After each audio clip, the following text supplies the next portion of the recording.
Hello, boils and ghouls. You are now tuned in to PVD Horror Podcast. Pleasant screams.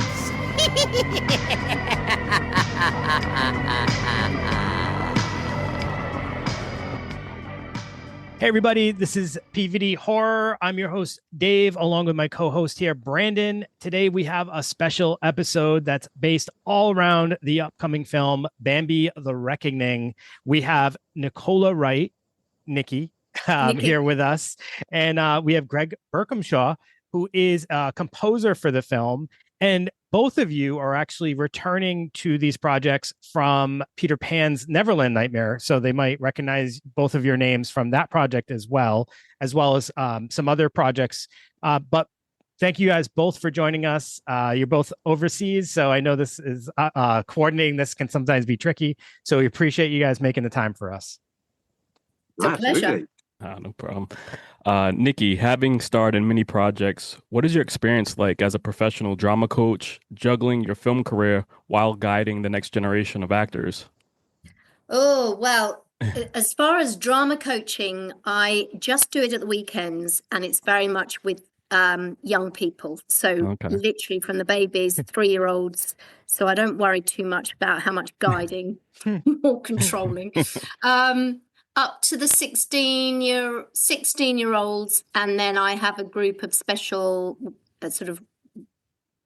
young adults with learning difficulties. So they're aged between about 21 and 32. So I guess the only ones that are potentially looking for a career would be a few of the teens. A lot of them are just doing it because they do dance and singing where I teach, and acting. So some of them will be more into the singing, some of them be more into the dancing. So it's not like being at a college where that is definitely what they're going to do. They are, to a certain extent, doing it for fun, some of them. That's really cool. Very rewarding. Now, Greg, your award-winning compositions for short films, television are impressive. What sparked your interest in becoming a composer? All the films, I guess, from the 80s and 90s, just being a kid, wanting to be Batman or Terminator, and just, singing the themes. Since being a kid, I think this is what I've always wanted to do. So, yeah, that would be it. My dad brought me up on a lot of. So there was this record from the BBC Sound Effects Library. And I used to play it on repeat, like just both sides, and it was the horror sound effects. So you'd have like a woman screaming. That's it, yeah. And you'd have like a gorilla, sound of a gorilla. Then you'd have like a chainsaw. None of it really had much of a thread, but obviously when you're a kid, you make the thread in your head. You fill in the spaces, and obviously in my head, I've still got this incredibly macabre story that runs through this record, but when you listen to it again, it's just a spattering of sound effects, But I think that was it. I think from that point on, along with Jeff Wayne's War of the Worlds, I was just like, these sounds are creating something so much scarier. I was quite lucky; my parents let me watch a lot of horror, as a kid. So and everything I saw in my head was so much scarier than the films. So I guess it was it's an evolution from that, I guess. Yeah. So that's kind of how you approach creating a score. Is you're seeing the story in your head, and you're kind of creating the sounds that you feel would go along with it. Is that how you would describe it? No, I mean sometimes I'm given the script before production, and directors or producers will come to me and say, how much of this can be done, because there's a lot of story that can be told with subtext, isn't there? And so it can save money on production if you can tell it through a sound, for example. Like, I don't know if you've seen Memoria with Tilda Swinton. No, I haven't. Nikki, watch it. It's brilliant, really, really good. But it says this woman, she hears this strange sound, but you never see, this isn't ruining it, but you never see where this sound is coming from. She's just constantly trying to find out what this sound is. But in doing that, you've basically got Tilda Swinton just living her life just on the screen. Right. You've got this whole nother section, unbelievable section of the story that you never see. It's just done through a sound. And I think, I'm terrible for losing track of what the question was. I'm sorry. No, you're okay. I actually wanted to ask you though. So when you're composing a score for a film that's, like the Dark Bambi or Peter Pan's Neverland Nightmare or something like that, do you approach it any differently to incorporate the idea that these are have the childhood aspects, or do you just continue to treat it like it's straight horror? So obviously, I'm one part of a huge collaboration. Yeah. So Nikki and I collaborated on a film called what's it called? The Monster Beneath Us. Yes. Yes. And again, that was me pulling, same with Bambi, pulling a lot from Nikki's performance, and the story that she had made from the script in her head and then performed, and then I'd pull from that. So it's between the director, the actors, and then obviously along with Ryan Hatton, who does all the sound at the end. We just have to then draw from what everyone has then done up to that point. There's no point in me saying, well, I had this great idea, I'm going to shoehorn it in. So if that answers the question. It's very collaborative, it sounds like. It's very, you can't do one piece without this other piece being in place. No, you can't. But I always actually think the sound is probably the most important part of a film. It makes it or breaks it, in my opinion. Oh, I mean, you can get away with maybe not the greatest camera shot sometimes, but you can't get away with bad sound, or it definitely makes it or breaks it. Or vice versa. You could have the best camera angles, and if the sound's not that's what I mean. Without good you're sound, exactly right. You're lost. You can get away with some not great angles and some funny little things going on screen, but if the music's good, it will still possibly work, but not the other way around. 100%. We were very lucky, Ryan and myself, because we've been given good projects with fantastic cinematography. In this case, Vince Knight, and obviously and direction with Dan Allen. So when it gets to us, we have very little. Well, obviously, there's always something that wasn't achieved on set because of budget or something or time, and they'll say, "Can you find a way to bring this concept, this idea I wanted, back into the film?"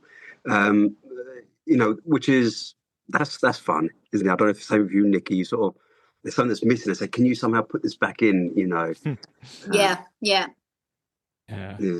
And also, I'm a great believer in sometimes you don't need the dialogue can be overwritten in some films. That that's the beauty of film. That just a little look or something, or even will say so much more than words ever do. So I dread great big speeches of exposition, not because I don't necessarily want to learn them, but I don't always think they're that interesting. To listen to. Whereas in theatre, of course, you do need more words. Sure. Yeah, very well put. I'd say. Film is so immediate that you can get so close. Like when you played, I forget the character in Monster Beneath Us, Mrs. Grey. Mrs. Grey. Some of those, there's like moments. Nikki walks out the house as Miss Grey, and it's a look. And there was very little the score needed to do, and I didn't actually have. If you had looked at all the dialogue, I probably didn't have that much. But you get a lot of screen time, and it's looks and feeling of foreboding. Yeah, very good. Nice. Now, could you both share with us some of your favorite horror films and your favorite Disney movie of all time? Oh, God, I could talk horror for hours. Dearie me. Do you want to go first, Greg? Nikki, you go first. Well, I think the one that probably still stands in my mind because I saw it when I was very young, and so it was the most effective or affecting at the time was The Exorcist, and I still think it stands as a great story. You know, it's a drama with horror. And looking back at those effects at the time and knowing how much it was all practical, I just find, that's a goodie for me. Of recent years, well, middling years, I liked The Descent. I really liked, what was the one recently? Begins with a B. I saw oh God. See, not Talk to Me. I saw the new one yesterday. Oh, Bring Her Back. I knew you were going to say that. I had a feeling you were going to mention that one. Yep. Is Yeah, it that was good? very. Yeah. She's great. So, yeah, there was a couple of little things that I'd have liked to know a bit more. Sure. Yeah. But it was very disturbing. I like disturbing. You're sick, Nikki. What was the one where they were in the house and it switches and the lady's down in the sort of long basement? Barbarian. I loved that. Yep. So And then some obviously, great picks. you know, some of the Japanese original, you know, looking back. Oh, just, there's lots, but those are probably some of my key ones. Excellent. Now, what's your favorite Disney movie of all time? She was hoping you wouldn't go back to that. You can't say Bambi. No, Bambi. Well, I remember seeing Bambi making me cry. I think the ones that were played the most in our house when my kids were young, that they were all played a lot, but the ones that I didn't mind because I liked the music, I did like Aladdin. Okay. And I did quite like Beauty and the Beast at the time. Okay. Both of those. But I'm just trying to think. Me personally, I kind of liked those two. I don't really have a favorite. Yeah. I like, I love this. Go on, what's yours, Greg? No, you stole my answer. I don't know if I have a favourite. Okay. No, I'm actually just Googling Disney films so I can cheat. Well, it's funny seeing a whole load new because I've got a grandchildren, so I'm seeing a whole load of new ones. There's always a middle gap. You see the ones you saw as a child, then you have to sit through all the ones with your children, and then there's a big gap where I won't know, for example, maybe Tangled or certain, but then now I know them again because I'm having to go and see them again. Right. So Greg, you can at least start us off with your favorite horror films. Okay. I was just looking at Disney. Horror films. I'm trying to think. The earliest one would be, I suppose an easy introduction for a kid for horror would be Tim Burton films. Sure. Otherwise, it'd be a lot of. I'll tell you what, I found this probably covers some of the Disney as well. Is it Snow White that has the old witch? The original. Yeah, the original. I remember that being terrifying. Oh, yeah, she was terrifying. What's the one with the thickets? Hacking through the thickets. Oh, Sleeping Beauty. Is that Sleeping Beauty? Yeah, it is Sleeping Beauty, isn't it? Yeah. Where he has to get through the... That's it. Sleeping Beauty. And there were a few of those early Disneys that were, I sort of feel like if they were made nowadays, they would have been a lot darker. Sure. They were so dark. They were so dark then and terrifying. But I think with the modern audience and the way they know children can handle more horror now, I think Disney would have gone darker. Sure, exactly. But I think when you said Exorcist, that I tried to talk to myself with that a few times. Every few years I put it back on, and the soundtrack again. Yeah, Mike Oldfield. Yeah, and the same with Halloween. Yeah. Soundtrack just. All I remember those. seeing that, and I was blown away. I'll tell you another one. Another incredible score for horror. The Goblins, Suspiria. Oh, Suspiria. When she's running through the woods, Suspiria. the twitch, That's a Yeah. fantastic one for sure. It feels like a panic attack made into sound. Yes. You know. My daughter saw a screening of it with Goblin playing. I missed it, but yeah, I'd have liked to have been there. We were able to see Demons screened with them playing Goblin playing the score for it, and that was a very cool experience. Yeah. Is that Barber? Is Goblin's Barber? That Demon? Who is that? The director? That's Fulci, right? Yep. Fulci, that's it. Yep. All those are great. Yeah, classic films, classic. But actually, as far as score, there's some real, I'm talking from score obviously point of view. Yeah. There's some real horror score in Ennio Morricone's Good, Bad, and the Ugly. You know, like some of that tension. Yeah. Some of the tension is pulled right from. It could be a horror, you know. Mm-hmm. Sure. That stuff's fantastic. But yeah. Yeah. All right, so I'm gonna see which one of you wants to volunteer to do this. This is always a fun experiment. Could someone give us the plot line to Bambi the Reckoning? Nikki, you can do that. Right, and I'll try not to give any spoilers. Sure.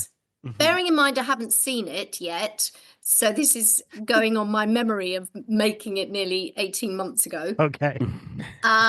So Grandma has 3 sons. I'm starting there, and our lead character, Zana, and her son. Zana is married to one of my sons, and they're estranged.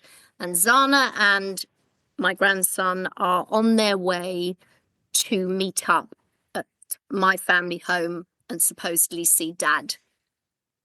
And on the way, they have a car accident. And you've seen that's no spoiler. Bambi obviously flips the car, and that's the start. And they're on the run then, and they arrive at the house. And Bambi is chasing them. And from then on, it's a sort of try and escape from Bambi. Sub-story, you've got the hunters. And then there is another section of the story which I feel would be a spoiler. Okay. So we'll refrain from that piece. Refrain from that. Thank you. Yes, that's up to some other people that are conducting experiments and poison and basically siphoning off the waste into the water as well. So Bambi has natural revenge, obviously, to hunters, but also Bambi is not just your ordinary deer because Bambi's been affected by the poisoned water. So you both have worked with Scott Chambers on a couple of projects now. How did you both get linked up with him? You want to start? No, you please. So Nikki, I know your history with him is pretty long because I remember watching films of yours when you were doing Proportion Productions, I think they were. Yes, I think I first met Becky and Scott when they were Proportion in 2019. So 6 years of working with Scott. And then obviously Reese started making films during COVID. So I was in a couple of the early ones with him. So yeah, we've got we've done a lot of films together. Certainly Scott and I have. Yeah. Now, the film has received positive feedback from the horror community, with reviews praising its skillful blend of horror, humor, and sadness. How did you both manage to balance these elements as an actor and a composer? That a question for Greg first? No, either one can go. You go first, Nick. Go on. I'll follow your lead. I don't feel that Mary had much humour because poor Mary is suffering from either I took it as dementia, but there could be something else that's causing her mental health to not be in our world as it is. So there's not much humour with Mary, to be honest. I think the humour is probably more in some of the kills and some of the people who can... I don't know. I don't think it's as humorous as, say, Winnie 2. Pan and Bambi are much darker. Yes. See, that's the thing. Horror fans have like this weird, sense of humor. So even like the craziest things that happen on scene, they can think it's the funniest thing ever. Yeah, so. And a really outrageous kill will, of course, have everybody laughing, and Right. that's or a deer basically trying to open a door with a Yes. poof might be Yeah. hilarious if you're in the right company. Yeah. So I feel like I can't tell how funny it is because I've never seen, as I said, I haven't seen it, so I haven't seen the VFX properly. Sure. All I know is what we were filmed, and we weren't laughing much in that freezing cold. What about you, Greg? So I've actually seen probably more than you have, Nikki, obviously in post, but yeah, but then much like yourself, I haven't seen much of the special effects. You know, we had this. There's an element of humour in there both because Bambi was basically a cutout for a while, so you had this static image of Bambi, just doing this across the screen. Yes, it will be scary when it happens. But so humour-wise, I think horror and comedy are, as we know, always, ever since Grecian times and before then, they're so close together. You know, one step either way, and you're into either comedy or you're into tragedy or horror. And I think horror fiends, much like ourselves, we respond to the absurd. You know, that's what politically, socially, we respond to the absurd because we don't want to be part of the real world, but we have to observe it. It's just unfortunate. You know, we don't want to go into politics, but we have to observe them. So our way to see it is the absurdity, you know, I suppose, as humans. Rather than cry about existential stuff, we just laugh about it. And I think that's what these, without getting too pretentious, I think that's what these films are tapping into. I think people enjoy the fact that the kind of irreverence or the anarchistic nature of taking something from Disney that was so connected to Disney and saying, well, just, you know, all you people that love Bambi, you know that. So my granddad, they own a farm and they have livery girls with horses, and I remember, and they didn't know I was involved in Bambi. And they're all nudging, go, there's a new Bambi film coming out, you know. Oh, I'm going to cry. And watching my granddad know. And he went, yeah, but not for the reasons you think.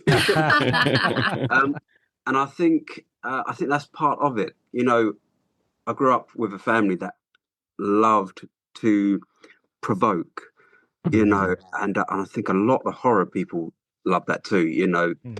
They want to go and see something terrifying because their response to it is to laugh, and I think that's what these do. You know, it's kitschy, it's kind of, it's silly, but it's done straight. You know, that last scene, without ruining it. I mean, I would say to Dan Allen, the director, that every time I came up to it during scoring, I just welled up.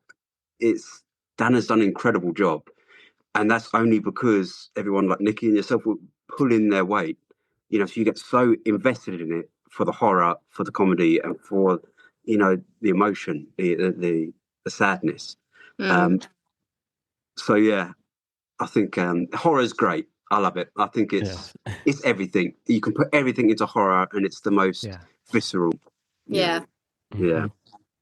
And I think I don't think this is part of what the question was, but the difference with this one is that you're rooting, I believe, you will be rooting for Bambi, which is kind of, you know, there are some villains in horror that you kind of love as well, but I think more so than this one is definitely Bambi's the hero, really, as much as our heroine. Yeah, there's more catharsis in Bambi than there is, say, Pan. Yeah, definitely. I mean, I've met some people that love Pan, and you sort of take a couple of steps back, you know. Yeah. Well, the same with, I guess, Winnie the Pooh, right? Like there's a storyline that, or like an origin of like, we're supposed to have some empathy towards his but not fully, right? It goes a step beyond. But like with Bambi, I mean, without having seen it, I can kind of anticipate how Bambi would be the hero in a film like that, especially with our background of the original film of Bambi. And like you just immediately feel sorry for, you know, this deer that's lost its mother and things like that. So yeah, it's but there's also another little twist that we can't say, which is why the ending is so emotional. Okay. Yeah, I had seen someone put a review saying that they never seen the original Bambi, and this was their first, open the door to watching anything involving Bambi, and they cried at the end of the film, and it was just like, okay, I That's definitely have to good. check this out. There you Yeah, go. Yeah. Mission accomplished, right? yeah. Great. So Nikki, I want to ask you this question. Like I said, I've seen your films from the Proportion production days and working with that company and those filmmakers. Some of those projects were done in like 2 weeks. You guys were And we're done in 5 days. Let me tell right, you. even better, 5 days. Just thinking about that, it's like this idea of taking a story that's kind of known already, twisting it, giving it this indie lower budget twist, but also still kind of sticking to trying to make it look quality and have quality people involved. When you started doing those projects, did you ever think that it was going to get to where it is today, where these are like the big theater releases? You have people going crazy over the Winnie the Pooh movies really did set a different tone, right? Like Absolutely, yeah. From Cupid to Winnie the Pooh is a pretty giant leap, and I loved Cupid, but it's a pretty giant leap. And now we're having like theater releases for Peter Pan's Neverland Nightmare, Bambi: The Reckoning. What's your take on all this? And well, I think Scott and Reese would say it too, that nobody expected Winnie 1 to do what it did. It's at the same level as all those others that you've mentioned, and some of them were actually better than Winnie 1, I would say, and I think they would as well. But they just obviously didn't capture whatever it was that went viral that time. It was just the perfect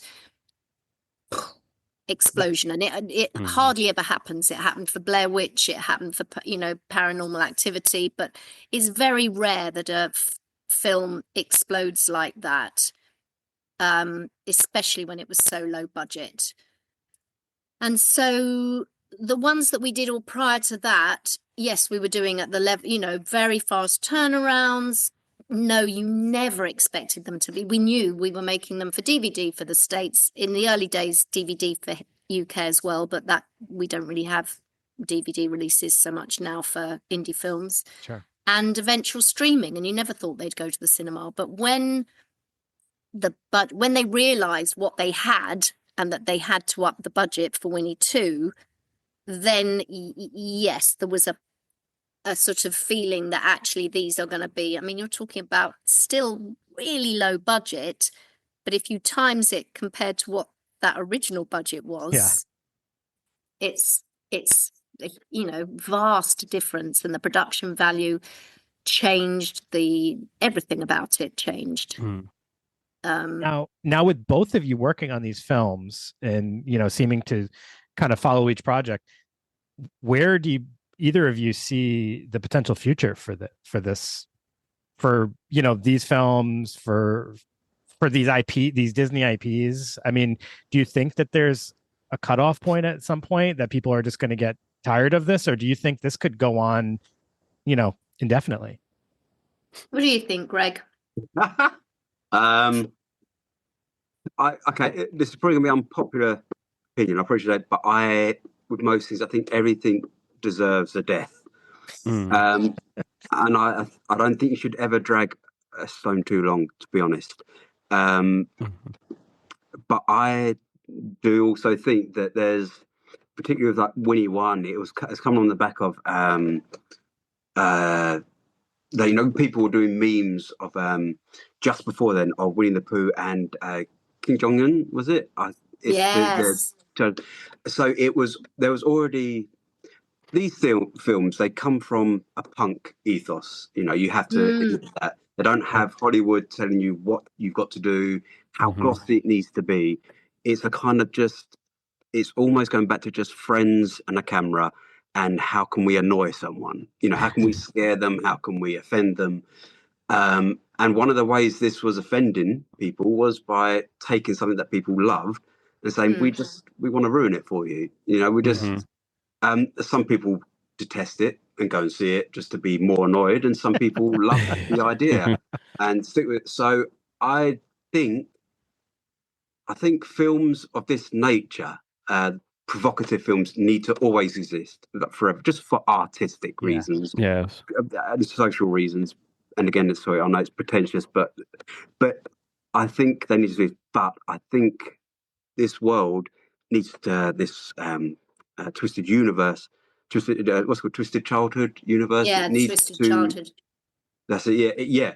It needs to culminate. It needs to bring itself up and let people want something else. You can't keep lusting over the same thing. Sure. It's not natural, you know. Yeah. But I think as long as it's going, you know, they're fantastic. I think we need to get like, there's a Mad Hatter one. There's the Pinocchio one, looks incredible with Robert Englund. I'm excited for them. I love seeing people's response. You know, them getting excited and like, you know, being part of it. There's a real social community thing going on with it, because the fans can get right in contact with the people that are involved in the film, and they feel a part of it. Yeah, and that's true. I love that. Yeah, it's like it's touching the hands of the people off stage. You know, like Mick Jagger touching the hands of the audience. Yeah. You know, it's that kind of, I got to be a part of the show. You know, I think that's very important. That's the thing Hollywood can't do. Yeah. You know? Yeah. I have to say, you know, because like Dave said, we've been fans of Jagged Edge Productions for years, even before this happened, and being able to talk with Scott and, you know, everyone else from the cast from their past films, and, you know, people from, you know, the upcoming films, and having you guys on, it's been a special ride, because, you know, we've been able to dig so deep into this Poohverse, and, you know, and we've been having fun. So like, we really enjoy having everyone on, and we appreciate you guys coming on today. So it's a pleasure. And I think you're right, Greg. I think the thing is, you know, everyone who's been in them, some are more experienced than others, but on the whole, we're not, you know, we're running our own little Instagrams or whatever it is. So if you DM us, then we'll write back. Unlike, you know, as you say, the Hollywood level, that you're not going to get as close if you want to. Sure. Yeah. And look, the ones that go to the conventions, you know, Lewis, and they're all, you can go and see them. I don't think anybody wants to see Mary, but there you go. We'll see you You can go. Yeah. Scary Mary. Scary Mary. In a nightgown. Like I said, I think you're the number one character, right? You and Bambi, Mary and Bambi are, you know, the fan favorites. So. Are you shipping Bambi and Mary? Yeah. Well, guys, thank you both so much for taking the time with us. We really appreciate this conversation. And I truly, truly hope that we will connect with you both again on an upcoming project, which I know there's obviously a few titles lined up. So when those titles start to come around, please come back on if you will. We'd love to talk more and, you know, continue to dig into this Poohniverse. Absolutely. It'll be our pleasure, I'm sure. Thank you so much, everybody. Right. Check out Bambi the Reckoning when it hits your theaters. I know for us, it didn't hit any local theaters, or at least ones that were, you know, close enough for us to drive to. But we're hoping that changes at some point and we get to have that theater experience. But if it is in your town, make sure you look up and get tickets and check it out. All right, everybody. Thanks for listening, and we will see you later. Thank you. Bye-bye. Bye.